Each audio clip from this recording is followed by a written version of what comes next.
Hello everyone, welcome to learner B. I am Shivani Chauhan. इस video में हम लोग देखेंगे क्लास 9th इकोनॉमिक्स का chapter 2 people as resource.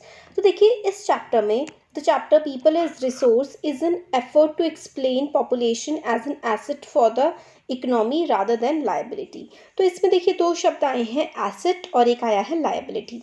Asset ऐसी कोई भी चीज़ होती है जो हमारे लिए कीमती होती है या फिर जो हमें पैसा कमा के देती है। जैसे कि आपकी जो नौकरी है, कोई नौकरी कर रहा है तो वो उसके लिए एसेट है। आपका घर है, आपके घर को आपने रेंट पे चढ़ाया हुआ है, उससे आपको पैसा मिल रहा है तो वो आपका एसेट है। तो ऐसी कोई भी चीज़ जो कीमती हो, जो पैसा कमा के दे, वो एसेट होता है। और लायबिलिटी की मतलब बोझ हो गया। जैसे कि कोई चीज़ आपको पैसा कमा के नहीं दे रही है, वो सिर्फ एक तरीके से आप पे बोझ बनी हुई है। जैसे कि लोन आपके लिए एक लायबिलिटी है, आपको लोन वापस करना होता है। तो जो हमारे देश की पॉपुलेशन है ना, हमारी जनसंख्या, वो हमारे लिए बोझ नहीं है, बल्कि हमारी जनसंख्या की वजह से ही हम लोग इतना आगे बढ़ पा रहे हैं। ये इस चैप्टर में हम लोगों को समझाने की कोशिश की गई है। तो people become human capital when there is investment made in the form of education, training, medical care. तो जो लोग हैं, लोग बोझ ना बने, बल्कि वो एक हमारे लिए एसेट बन जाए, वो हमारे लिए कीमती बन जाए। इसके लिए ज़रूरत है जो ह्यूमन कैपिटल है। पॉपुलेशन, जनसंख्या एक ह्यूमन कैपिटल, मतलब एक कमाऊ जनसंख्या कैसे बन सकती है? जब आप उनको पढ़ाएंगे, ट्रेनिंग देंगे ताकि वो पैसा कमा सके, और उनको मेडिकल केयर देंगे ताकि वो हेल्दी रह सके। In fact human capital is the stock of skill and productive knowledge embodied in them. तो ह्यूमन कैपिटल क्या होता है? जो स्किल, वो काम कर सकते हैं। कोई इंसान, एक मजदूर भी एक ह्यूमन कैपिटल है, क्योंकि वो कमाई करके दे रहा है। वो अपन, अगर देखिए ऐसा होता है ना, कोई इंसान कमा रहा है तो वो सिर्फ अपना नहीं होता है, वो अपना कमा रहा है, खुश है। इसी की वजह से पूरे देश के पास भी पैसा जाता है, क्योंकि हर इंसान किसी ना किसी वे में टैक्स पे करता है। जैसे कि जो आप चिप्स का पैकेट खरीद रहे हैं ना, उस पर भी एक टैक्स लग रहा है। तो हर चीज़ पे हम लोग टैक्स पे कर रहे हैं, उससे हमारा देश बढ़ता है आगे। तो ह्यूमन कैपिटल, अगर उसी मजदूर के पास कोई अच्छी स्किल आ जाएगी, हो सकता है कि उसको बहुत ही अच्छे से कोई कारीगरी करनी आ जाए, तो उस और ज़्यादा उससे पैसा कमा सकता है। तो वही ह्यूमन कैपिटल होता है।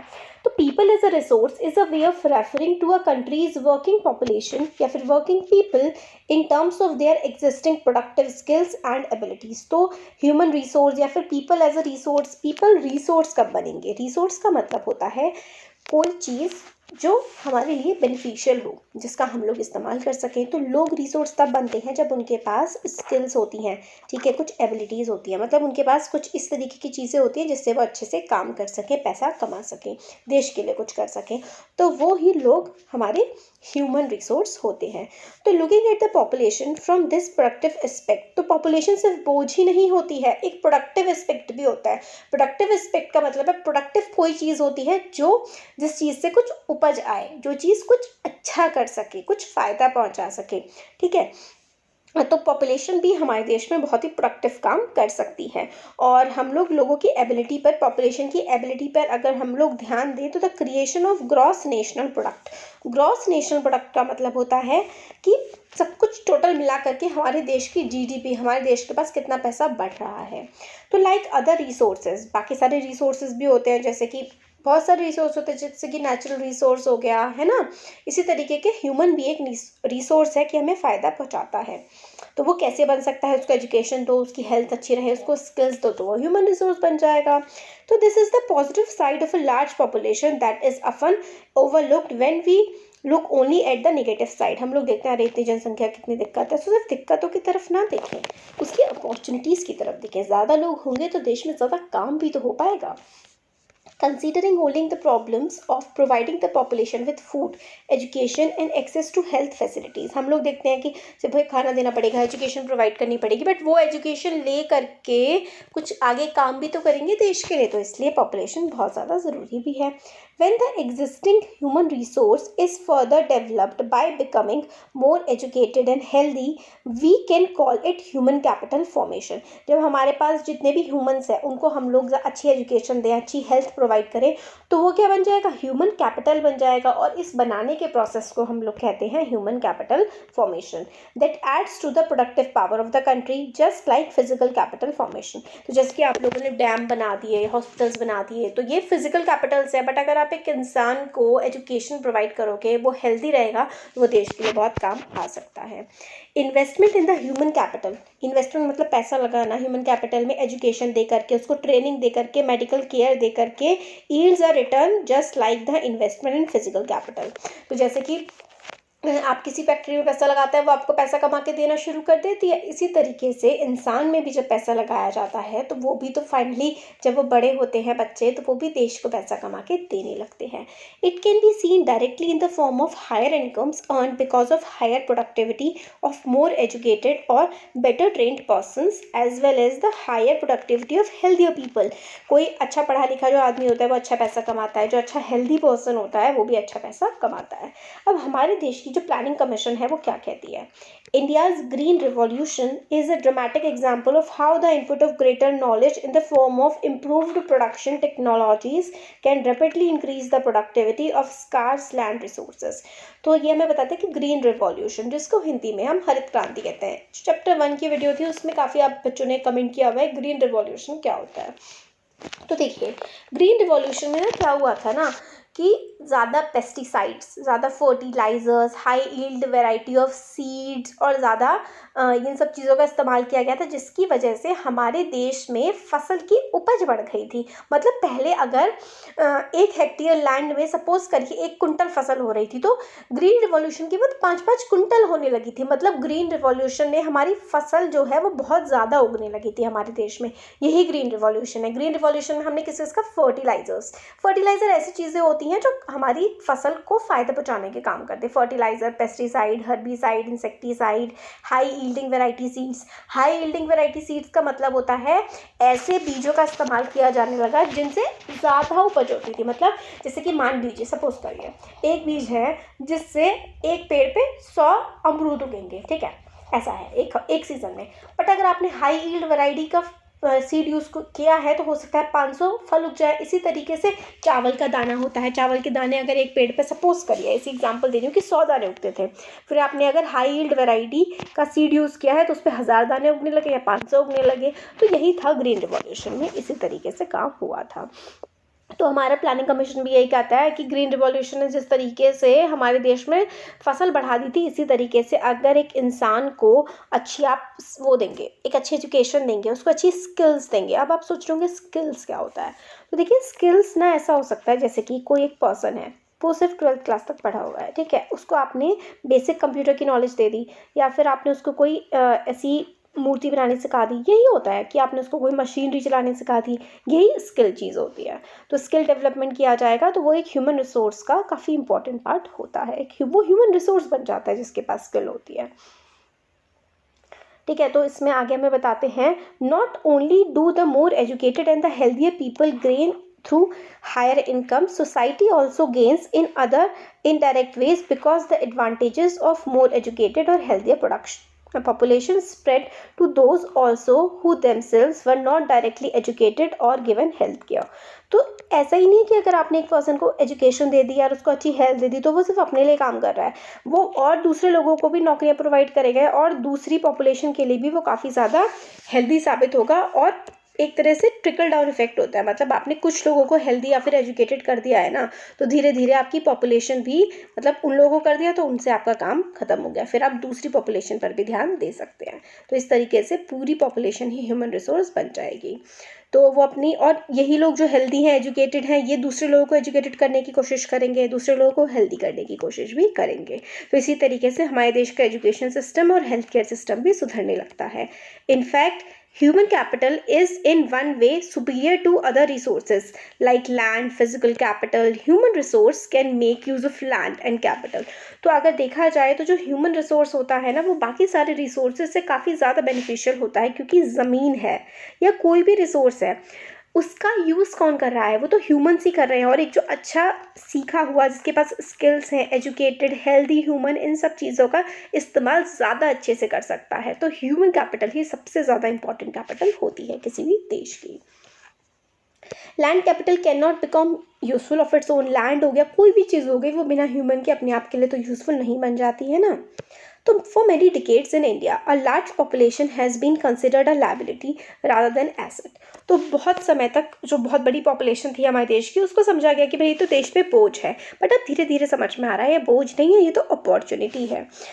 तो हमारे देश के लिए, हमारे देश की इकोनॉमी के लिए, इकोनॉमी का देख लिए सीधा साधा सा मतलब होता है कि देश में कितना पैसा है, वही देश की इकोनॉमी होती है। तो इकोनॉमी के लिए पॉपुलेशन बहुत ज़्यादा फायदे की चीज़ है। It can B turned into a productive asset by investment in human capital. तो आप इन्वेस्ट करिए ह्यूमन कैपिटल में, उसको अच्छी एजुकेशन दे करके, हेल्थ दे करके, और फिर देखिए कि वो ह्यूमन कैपिटल बाकी सारे एसेट्स को कितना ज़्यादा यूज़फुल बना देती है। तो जो एक अच्छा साइंटिस्ट होगा वो एग्रीकल्चर में हेल्प कर सकता है, वो स्पेस में, डिफेंस में, हर चीज़ में एक अच्छा पढ़ा लिखा इंसान हेल्प कर सकता है। यही होता है ह्यूमन कैपिटल। तो देखिए स्टोरी बताई गई है, स्टोरी ऑफ सकल। दो फ्रेंड हैं, एक है विकास और एक है सकल। वो सेम विलेज में रहते हैं, विलेज का नाम है Seemapur. Sakal was a 12 year old boy. Sakal 12 साल का एक बच्चा है। His mother Sheela looked after domestic chores, मतलब घर का काम करती हैं। His father Buta Chaudhary worked in a agriculture field, और जो सकल के फादर हैं वो खेत में काम करते हैं। सकल help his mother in domestic chores, अपनी मदर के घर के उसमें काम करता है, और वो अपने जो छोटे भाई बहन हैं जीतू और उसकी सिस्टर, उनका भी देखभाल करता है। उसके जो अंकल श्याम हैं had passed the matriculation examination but was sitting idle in the house as he had no job। तो जो उसके जो अंकल हैं उन्होंने मेट्रिकुलेट का एग्ज़ाम पास कर लिया, बट उनके पास कोई जॉब नहीं है, तो वो घर में ही बैठे हुए हैं। बूता और सकल जो है वो ईगर टू टीच सकल। तो बूता और शीला जो है ना, सकल के जो माँ बाप हैं, वो अच्छे से उसको पढ़ाना चाहते हैं। They forced him to join village school for which he soon join, मतलब कि वो स्कूल में जाए, और उसने स्टडी करना स्टार्ट कर दिया, पढ़ाई लिखाई की अच्छे से। फिर उसके फादर ने कहा कि वो आगे फर्दर स्टडी करे जाके, और सकल के लिए उसके फादर ने लोन भी ले लिया ताकि वो एक वोकेशनल कोर्स कर सके कंप्यूटर में, मतलब एक कंप्यूटर का कोर्स कर सके। सकल काफ़ी अच्छा स्टूडेंट था, उसको स्टडीज़ में पढ़ाई भी मतलब पढ़ाई में उसकी रुचि भी थी, और फिर काफ़ी विगर और एंथुसियाज्म के साथ अच्छे से उसने अपना कोर्स कंप्लीट कर लिया, और उसको प्राइवेट फिर्म में जॉब मिल गई। He even designed a new kind of software, एक उसने सॉफ्टवेयर डिज़ाइन कर दिया। This software help him increase the sale of his film, और his boss acknowledge his service in rewarded him with a promotion. तो उसने अच्छे से पढ़ाई लिखाई करी सकल ने, और उसको मतलब जॉब मिल गई और उसका प्रमोशन भी हो गया क्योंकि उसने अच्छे से काम किया। तो ये सकल की स्टोरी है। ठीक है, अब विलास की स्टोरी हम देखते हैं। सकल और विलास दोनों फ्रेंड थे। ठीक है, तो विलास जो है वो 11 साल का था, 11 साल का बच्चा था, जो कि उसी गांव में रहता था जिसमें सकल रहता है। विलास के फादर महेश एक मछुआरे थे। His father passed away when he was only 2 years old. उसके फादर की डेथ हो गई थी जब वो सिर्फ 2 साल का था। उसकी मदर जो है गीता, वो मछली बेच करके घर का खर्चा चलाती थी। She bought fish from the land owners pond and sold it in the nearby mandi. तो लैंड ओनर, जिसकी ज़मीन होती है उसको लैंड ओनर कहते हैं, उसकी ज़मीन से वो मछली लेके आई और मंडी में वो बेच देती थी, और 150 रुपये एक दिन के कमा लेती थी वो फिश को बेच करके। विलास जो है become a patient of arthritis. तो विकास जो है, विलास, वो अर्थराइटिस का पेशेंट हो गया, मतलब बीमार रहने लगा, और उसकी मदर जो है उसको डॉक्टर के पास ले जाना अफोर्ड नहीं कर सकती, वो स्कूल भी नहीं जा पाया, और उसको पढ़ाई में कोई इंटरेस्ट भी नहीं था। वो अपनी मदर की हेल्प करता था खाना बनाने में, और अपने छोटे भाई मोहन की देखभाल करने में। आफ्टर कुछ टाइम बाद उसकी मदर की भी काफ़ी ज़्यादा बीमार रहने लगी वो, and there was no one to look after her. There was no one in the family to support them. Vilas too was force to sell fish in the same village. He like his mother earned only मियाज income. मतलब वो यही बताया है कि इसमें ये बताया गया स्टोरी में कि विलास ने पढ़ाई लिखाई नहीं करी और वो मछली बेचने का ही काम करता रहा। उसकी हेल्थ भी ख़राब है, तो वो काफ़ी कम पैसा कमा रहा है। और यहीं पर सकल ने पढ़ाई लिखाई करी, तो वो अच्छी प्राइवेट फिर्म में जॉब कर रहा है, जिसकी वजह से उसको अच्छी सैलरी अब वो कमा पा रहा है। तो ये वाले जो दोनों केसेस हमने देखे ना, सकल का और विलास का। सकल जो है स्कूल गया, विलास नहीं गया। सकल जो है फिजिकली स्ट्रांग है और हेल्दी है, बट विलास जो है उसको बार बार डॉक्टर के पास जाना पड़ता है, और वो काफ़ी अर्थराइटिस का पेशेंट है, बीमार रहता है। और he lack the means to visit the doctor. Vilas के पास जो है वो मीन्स के डॉक्टर के पास वो बहुत ज़्यादा जा भी नहीं सकता, क्योंकि उसके पास पैसे की भी कमी है। सकल acquired a degree in computer programming. सकल ने जो है वो कंप्यूटर प्रोग्रामिंग की डिग्री ली है। सकल found a job in private firm. सकल को जॉब भी मिल गई। विलास तो वही काम करता रहा जो उसकी मदर और फादर करते थे, और बहुत कम पैसा उससे वो कमा रहा था। तो अगर हम सकल का केस देखें यहाँ पे, several years of education added to a quality of labour. तो सकल ने जो कुछ सालों की अपनी पढ़ाई करी थी, कंप्यूटर का कोर्स करा, इसकी वजह से उसके पास जो एक तरह से क्वालिटी आ गई थी, जिसकी वजह से वो अच्छा काम कर पा रहा था। This enhanced his total productivity. तो मतलब एक वो फिल्म में काम कर रहा है, उसके लिए प्रोग्राम बना रहा है जिससे फिल्म की सेल बढ़ गई है, तो बहुत अच्छा वो काम कर रहा था। Total productivity aids to the growth of the economy. तो अगर एक इंसान की प्रोडक्टिविटी बढ़ती है तो पूरी इकोनॉमी की ग्रोथ बढ़ने लगती है।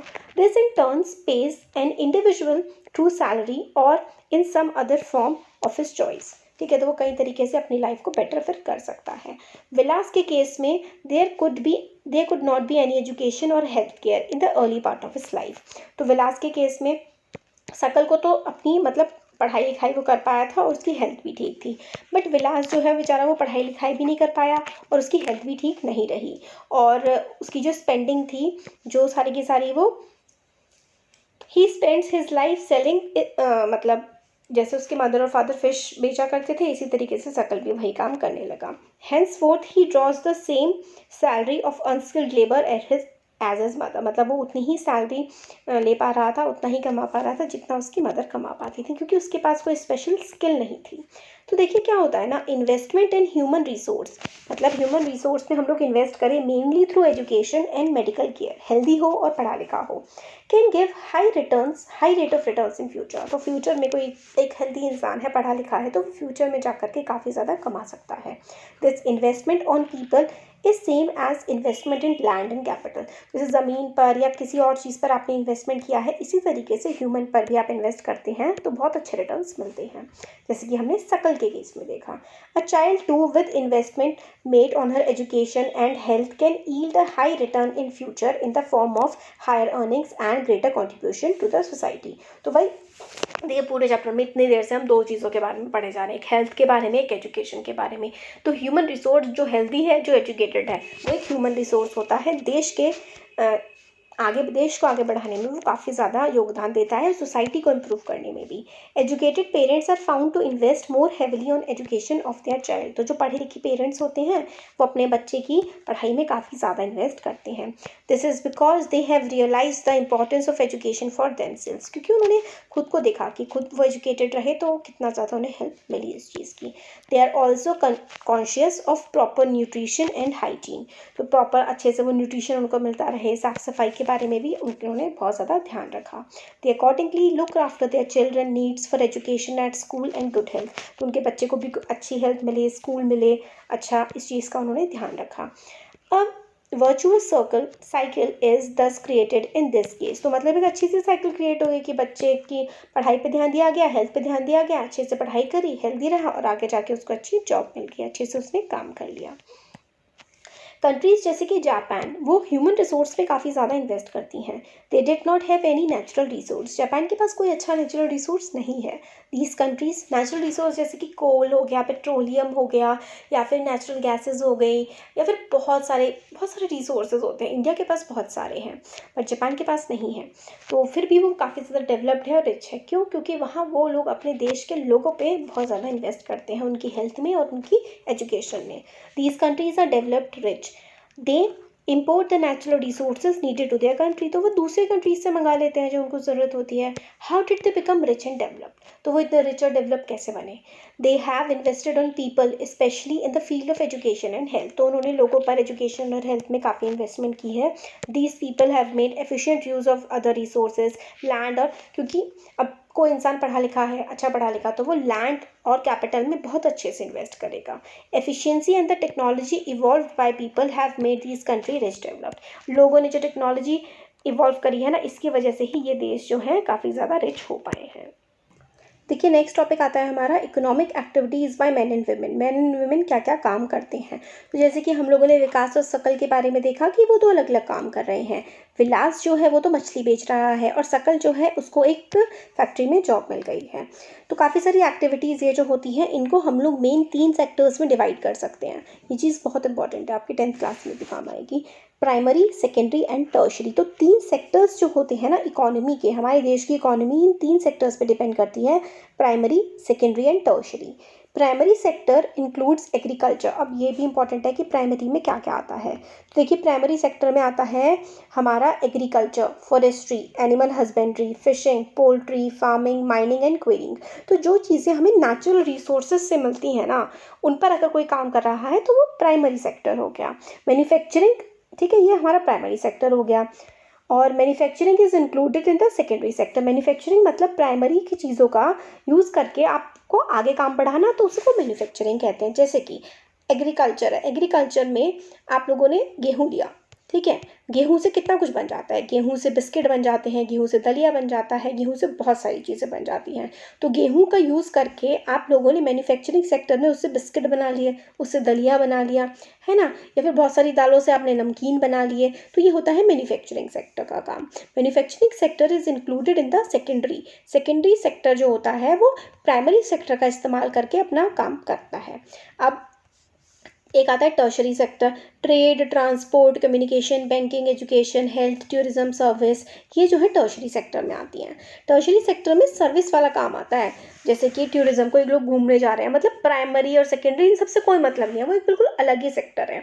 वो जैसे कि सामान का इधर से उधर ले जाना, एजुकेशन, बैंकिंग, कम्युनिकेशन, ठीक है, ये टर्शरी में आते हैं। आपको दो एग्जाम्पल सबके याद करने हैं। तो activities in these sector result in the production of goods and services. तो ये प्राइमरी, सेकेंडरी, टर्शरी, ये जो 3 सेक्टर्स हैं ना, इनमें जो काम होते हैं, इसकी वजह से इनसे जो पैसा कमाया जाता है वही देश की इकोनॉमी या फिर देश की जीडीपी, ग्रॉस डोमेस्टिक प्रोडक्ट, मतलब देश में कितना सामान बेचा जा रहा है, क्या क्या सर्विसेज वहाँ पर हो रही हैं, क्या क्या काम हो रहे हैं, ये पूरा का पूरा मिला करके देश का पैसा होता है और इसको हम जीडीपी कहते हैं। These activities add value to the national income. इनसे ही नेशनल इनकम हमारी बनती है। These activities are all called economic activities. इन सबको हम लोग इकोनॉमिक एक्टिविटीज़ कहते हैं क्योंकि इनसे पैसा कमा सकते हैं। इकोनॉमिक एक्टिविटीज़ के हमारे 2 पार्ट होते हैं, एक होता है मार्केट एक्टिविटीज़ और एक होती है नॉन मार्केट एक्टिविटीज़। तो मार्केट एक्टिविटीज़ क्या होती हैं? Involve remuneration to one another who performs activity performed for pay और प्रॉफिट। तो मार्केट एक्टिविटीज़ जैसे कि जिसमें लेन देन का काम चल रहा होता है। These include production of goods, सामान का बनाना, service including government service. Non market activities are the production for self consumption. मतलब आपने अपने खाने के लिए ही या अपने यूज़ के लिए ही कोई चीज़ बनाई तो वो आपकी नॉन मार्केट एक्टिविटी हो गई। मार्केट एक्टिविटी वो होती है जो आप दूसरे को मेनली जो बेचने के लिए यूज़ किया जाता है वो नॉन मार्केट हो गया, और जो आप सिर्फ अपने लिए काम करते हैं वो आपकी नॉन मार्केट या फिर सेल्फ कंजम्पशन की एक्टिविटी हो जाती है। These can be consumption and processing of primary product and own account production of fixed asset। ठीक है, अपने लिए ही जो आप काम करते हैं वो नॉन मार्केट होता है।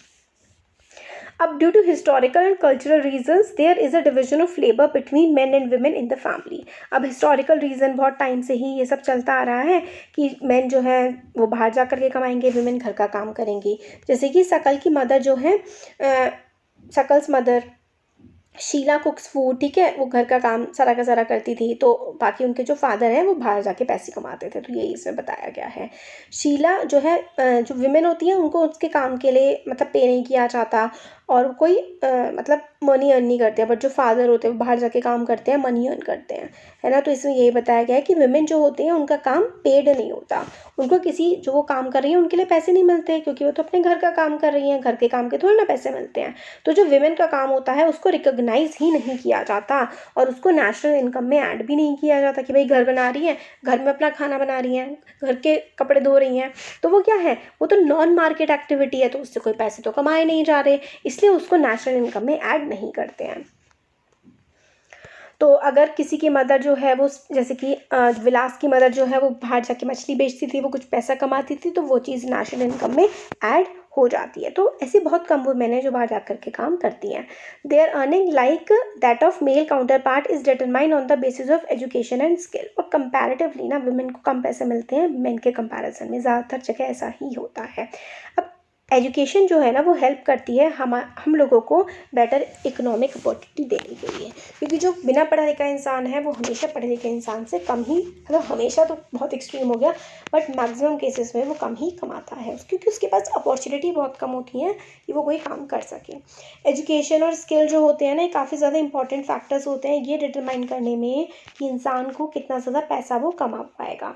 मेजॉरिटी ऑफ वुमेन जो हैं उनके पास एजुकेशन कम होती है और उनकी स्किल भी ज़्यादा नहीं होती हैं।